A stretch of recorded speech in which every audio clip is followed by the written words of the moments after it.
Amigos, na noite de hoje temos uma lição que está neste livro aqui, no Evangelho segundo o Espiritismo, em que Kardec, junto aos Espíritos, nos trouxeram as elucidações, as passagens evangélicas e a interpretação delas através da luz da doutrina espírita. O que nos coube comentar na noite de hoje é o tema que está no capítulo 9 deste livro, do Evangelho segundo o Espiritismo. Bem-aventurados aqueles que são mansos e pacíficos. É uma citação que a gente encontra a narrativa, né, em dois evangelhos, Mateus e Lucas. Trata-se nada mais nada menos do que o Sermão do Monte, tá? São dois trechos, são duas bem-aventuranças que Kardec consolidou num único capítulo, tá? É a bem-aventurança, o Sermão do Monte, e não estão na sequência, mas que o significado delas, o desenvolvimento, a mensagem são semelhantes. Então ele, pedagogo que era, educador que era, ele concentrou neste capítulo. São duas bem-aventuranças. A terceira, bem-aventurados os mansos, porque eles herdarão a terra. E a sétima, bem-aventurados os pacificadores, porque eles serão chamados filhos de Deus. O Sermão do Monte é tamanha a importância dele, o conteúdo dele, a expressão dele, que ele é considerado a declaração de princípios morais, um manual de conduta que Jesus professou naquele monte. Ele é reconhecido por todos, filósofos, cientistas, religiosos de outras vertentes religiosas, inclusive por Gandhi, Mahatma Gandhi, que diz sobre o Sermão do Monte: se se perdessem todos os livros sacros da humanidade e só se salvasse o Sermão da Montanha, nada estaria perdido. Tamanha a relevância, tamanha a importância dessas orientações que foram deixadas pelo Cristo nessa passagem, nesse sermão dele.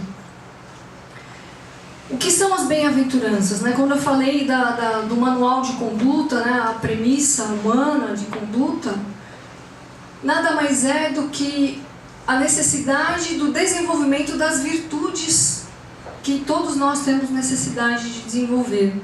Fazemos aquela troca dos vícios pelas virtudes. Um processo que é gradativo, é demorado, mas que a celeridade e a eficiência dele só depende da gente.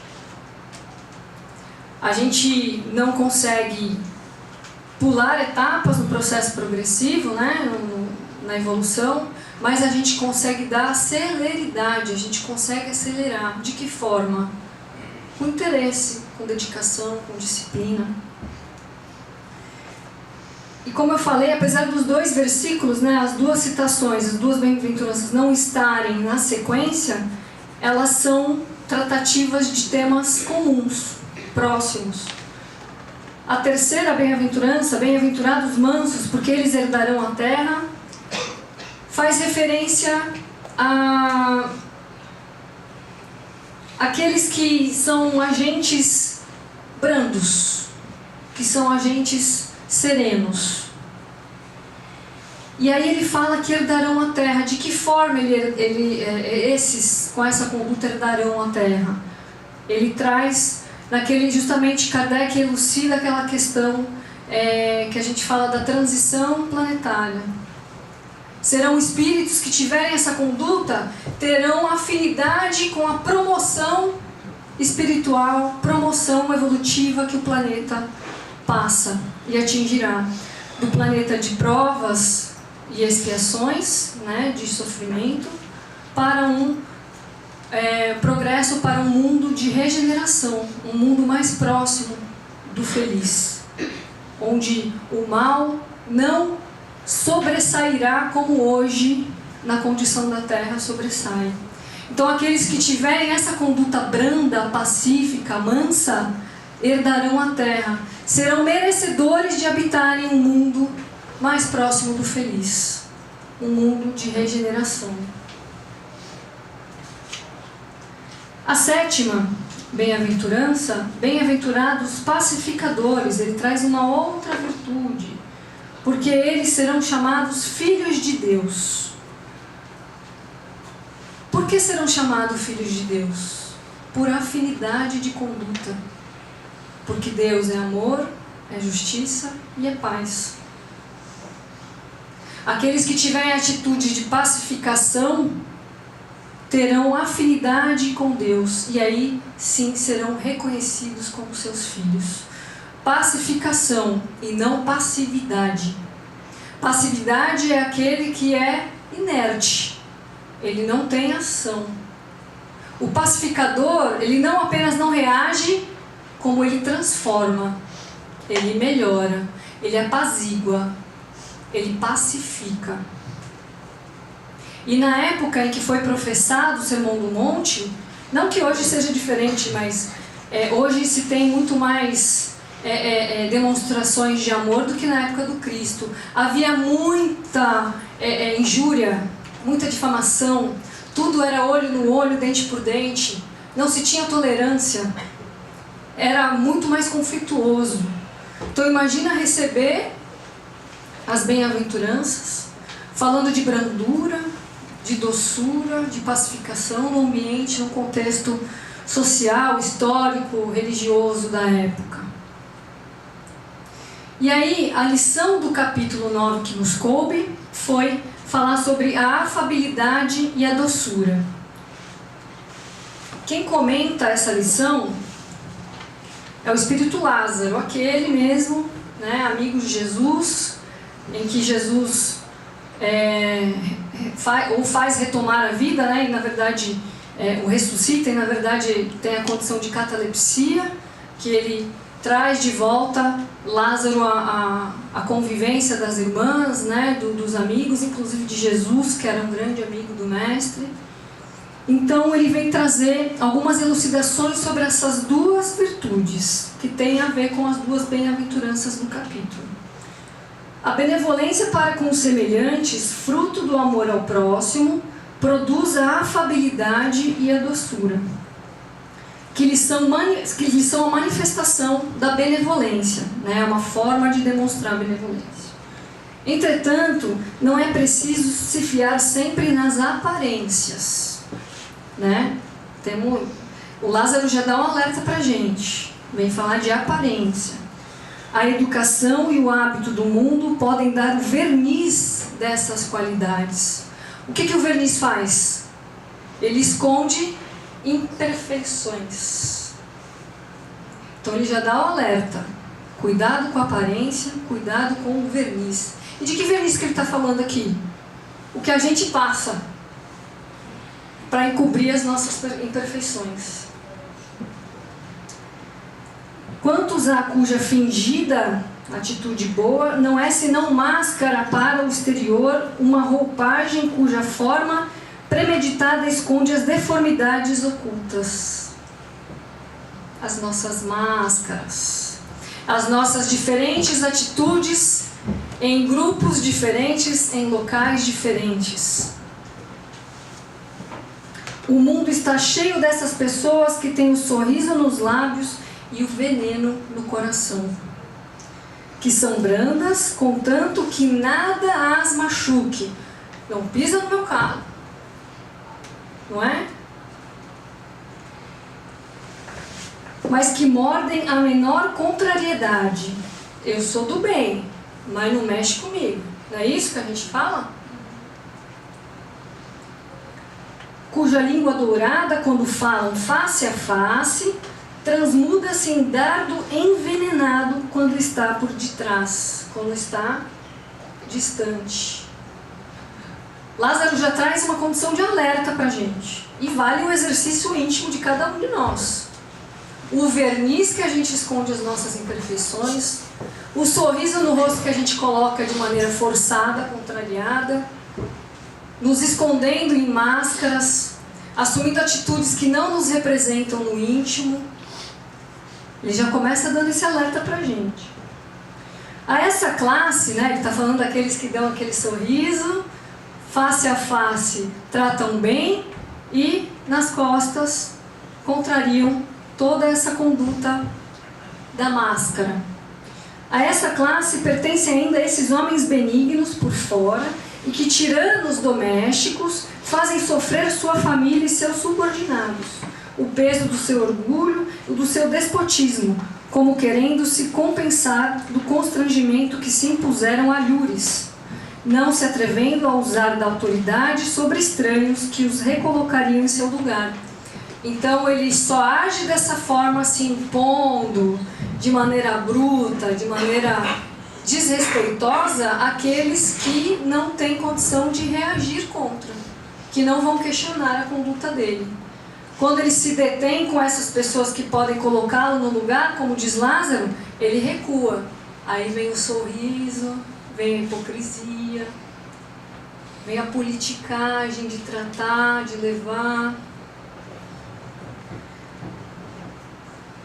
Aqui eu mando e sou obedecido, é o discurso dele, na atitude tirana. Sem pensar que poderiam, na verdade, dizer, e é odiado.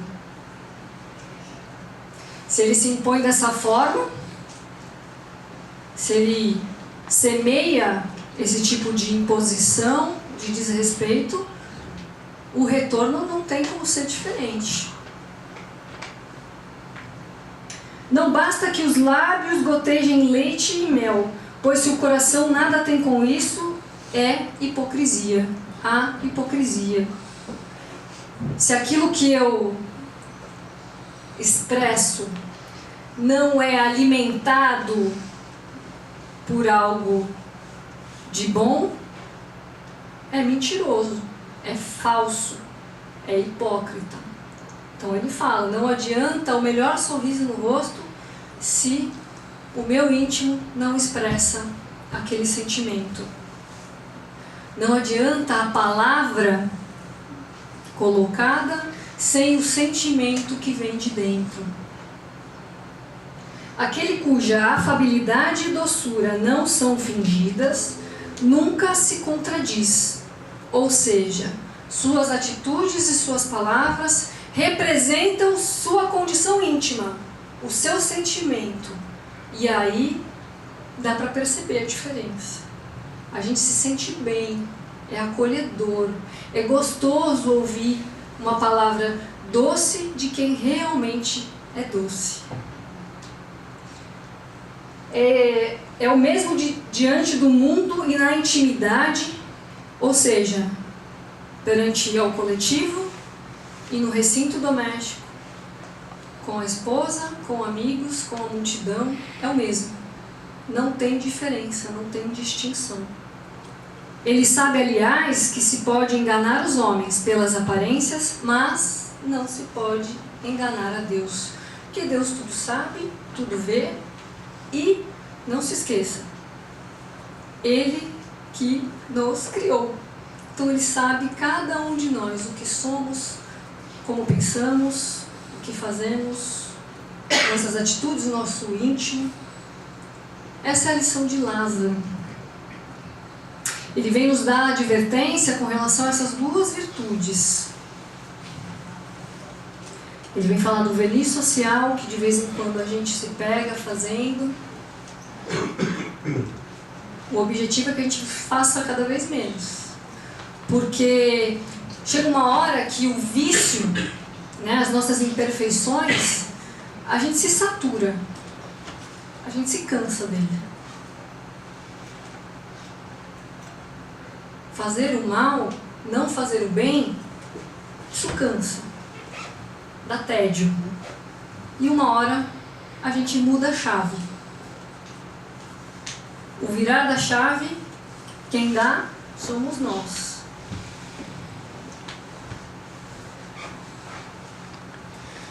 Eu faço uma pequena comparação. Quando a gente fala de desenvolvimento de virtudes, a gente pode associar, por exemplo, o treino de academia, tá? Treino de musculação. Quanto mais a gente treina, mais forte a gente fica. Melhor condicionado, a saúde melhora. E o que varia disso tudo? Nossa disciplina, nossa assiduidade, nossa dedicação, nosso esforço. Quanto mais eu treino, quanto melhor eu faço o treino, melhor o resultado. O desenvolvimento da virtude é a mesma coisa. O desenvolvimento da virtude é o supino do espírito. É a malhação do espírito. Quanto mais a gente exercitar, mais fluido ele fica, mais natural ele fica, mais espontâneo ele fica. E aí chega um momento que a gente não precisa mais de máscara. Porque foi como Lázaro disse, aquele que de fato tem, de fato expressa, de fato externa. E aí vocês sabem assim, que tem lá duas formas de você treinar a musculação, né? Você chega, o professor faz a fichinha, dá o teu treino e você faz treinar lá sozinho. De vez em quando ele olha, de vez em quando você chama. Mas existe uma outra forma que é o personal training. É aquele que fica ali do seu lado, te corrigindo, te alinhando. Não, aqui você vai machucar o ombro. Peraí, arruma, conserta e tal. Nós tivemos o personal training com a gente aqui. Vocês sabem quem foi? Jesus. Os apóstolos tiveram o coaching com ele, né? Como a gente chama no mundo corporativo. Tiveram um treinamento intensivo com Jesus. Ali, do lado. Jesus estava treinando, exercendo o amor, exercendo a virtude, a paciência, a bondade, todas as virtudes que ele espera que a gente alcance.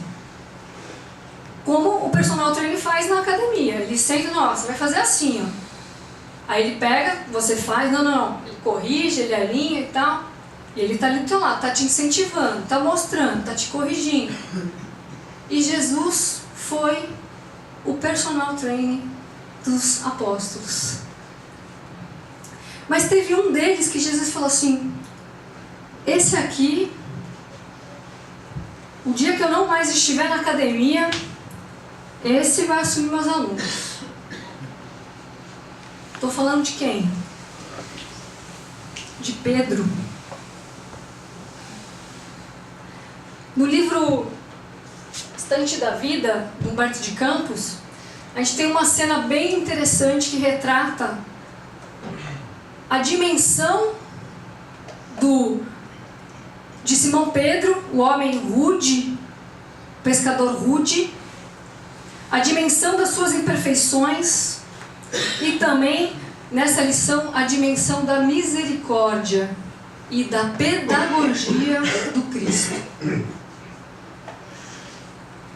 Cristo ensinou da melhor maneira possível, que foi fazendo. Como diz Emmanuel, a melhor maneira de você ensinar, a melhor maneira de você educar é exemplificando, é fazendo, é mostrando como fazer. O verdadeiro líder é assim que age. No capítulo 19, Humberto de Campos intitula até como Jesus e Simão. Nessa passagem, Jesus e Pedro estão na casa de um amigo, né, de Jeroboão. E aí Jesus é chamado a assistir uma pessoa que está enferma, numa condição grave de saúde. Então Jesus é convocado para assistir essa pessoa. Quando Jesus está saindo, passam por ele 3 publicanos. Quem são os publicanos? Não são pessoas bem vistas na ocasião de Jesus. Extorquiam, eram corruptos, tinham uma fama de conduta. Eles não eram bem vistos pela sociedade, eles não eram queridos. Então, quando Jesus está saindo para atender essa situação de socorro, 3 publicanos passam por ele. E aquela situação chama a atenção de Jesus. Ele percebe que pelas vestes, porque eles tinham posses, ele percebe que pelas vestes eram pessoas de recursos, com dinheiro.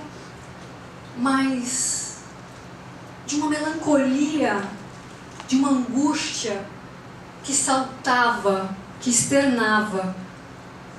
E aquilo chama a atenção de Jesus.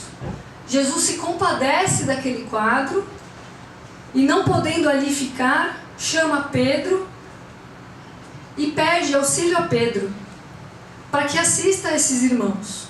E faz a seguinte recomendação a Pedro: Pedro, nossos irmãos chegam à procura de renovação e de afeto. Rogo seja junto deles o portador do bem eterno. Ampara-os com a verdade, prossigamos em nossa tarefa de amor. O que eu falei para vocês que ia ser Pedro? O professor substituto, não foi? Que Jesus estava preparando Pedro para ser o líder do colégio apostólico, que na ausência do Cristo ele assumiria a condução das atividades cristãs. Como assim foi? Pedro então bate o olho nos três assim, dá aquela analisada. Pedro já conhece cada um deles, já traz no seu íntimo o pré-julgamento, e aí ele vai um a um fazer uma análise crítica, para não dizer esculacho, falar mal. Ele vai fazer uma análise crítica de cada um deles. Então ele pega e começa. Eliúde. Só um detalhe. Cristo falou o que para eles? Ampara-os com a verdade. Eles trazem então, Jesus sai, eles trazem todo o sofrimento deles. As angústias, que eles tinham as posses, mas que não eram felizes, que eles ouviram Jesus em algumas das pregações e que então eles estavam ali buscando algo que os confortasse, que trouxesse alívio para aquela angústia, para aquela dor. E aí Pedro falou: tá, sei muito bem quem são vocês. Você, senhor Eliúde, conheço muito bem você. Todos vocês são grandes víboras da sociedade. Imagina a reação. Vim buscar consolo e fui humilhado, fui ridicularizado. Pedro então fala assim: que pretendes aqui, ladrão das viúvas? Ladrão das viúvas e dos órfãos, porque este era um que explorava a condição desses desvalidos. Voltou para o segundo e falou o seguinte: e tu, Moabe, a que viestes? Ignora? Você acha que eu não te conheço? Ele falou: conheço. Como te tem coragem de vir até aqui, sendo que tu explorou toda a tua família? Desassistiu teus irmãos, teus pais? Virou para o terceiro, Zacarias. E você, Zacarias, o que buscas? Não tem vergonha por ter provocado a morte de Zorobatel? Roubou-lhe a mulher? Então Pedro foi trazendo as verdades, foi trazendo à tona toda a ficha corrida dos três publicanos. Imagina, os três não esperavam tamanha crueldade, tamanha reação, e então se colocam de maneira a não conseguir mais encarar ninguém ali, se sentem humilhados, começam a chorar, e nisso chega Jesus, que já havia feito a assistência, retoma a casa de seu amigo. Jesus, bom líder que é, né? Isso eu aprendi no mundo corporativo, né? Elogie na frente de todos, mas não chame atenção, na frente de todos. Jesus então só observa o sofrimento em que eles colocaram. E o que Jesus pediu para Pedro fazer? Amparar. Amparar com a verdade. E aí Jesus justamente vira para Pedro e fala assim, chega Pedro de canto: Pedro, o que fizeste?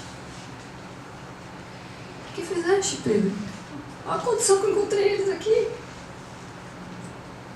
Senhor, tu disseste que eu deveria amparar estes homens com a verdade. Aí Jesus para e fala assim: sim, Pedro, mas apenas te pedi que amparaste. Jesus então chama os 3 publicanos, os acolhe, o coloca para ceiar junto a ele, junto ao dono da casa. E aí Jesus traz as verdades da boa nova.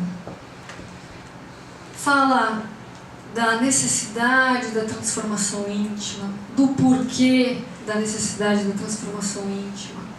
Fala das bem-aventuranças do mundo pós-vida, para aqueles que tiverem uma conduta diferente, perante aqueles que tiverem uma postura mais feliz. Jesus revigora, ampara a esses 3 irmãos, como ele havia pedido para que Pedro fizesse. Só que Pedro, como nós, quando a gente treina, está sozinho sem o personal, o que a gente faz? Às vezes faz um movimento errado, se machuca. Às vezes faz um movimento errado, machuca o colega que está do lado. Esses somos nós, na nossa invigilância, na nossa indisciplina, na nossa falta de dedicação do exercício das virtudes. Na nossa invigilância com a palavra que vira dardo, na nossa invigilância com a impaciência que magoa, na nossa invigilância da soberba, do orgulho, que nos coloca acima de tudo e de todos. Mas Jesus confia e acredita em Pedro. Jesus apostou todas as suas fichas nele, porque ele sabia o potencial que Pedro tinha. Porque do rude pescador, Pedro se transformou no pescador de homens, líder do colégio apostólico, líder da primeira casa de representação do cristianismo, a Casa do Caminho, onde lá, por todos, era reconhecido como um pai. A ponto de quando Saulo, no livro Paulo e Estevão, chega para prender João, Pedro e Tiago, Saulo se compadece, tamanha ternura que este homem dedica a crianças, órfãos, viúvas, a ponto de ser chamado por todos como pai.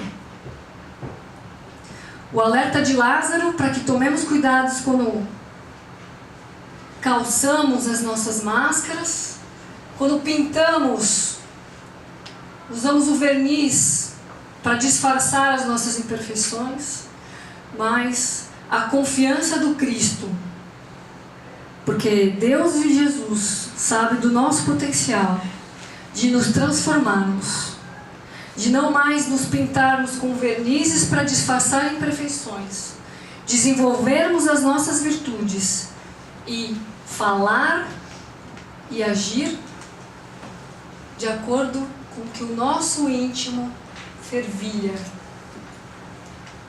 Nos modifiquemos, nos transformemos, cresçamos, porque foi para isso que Deus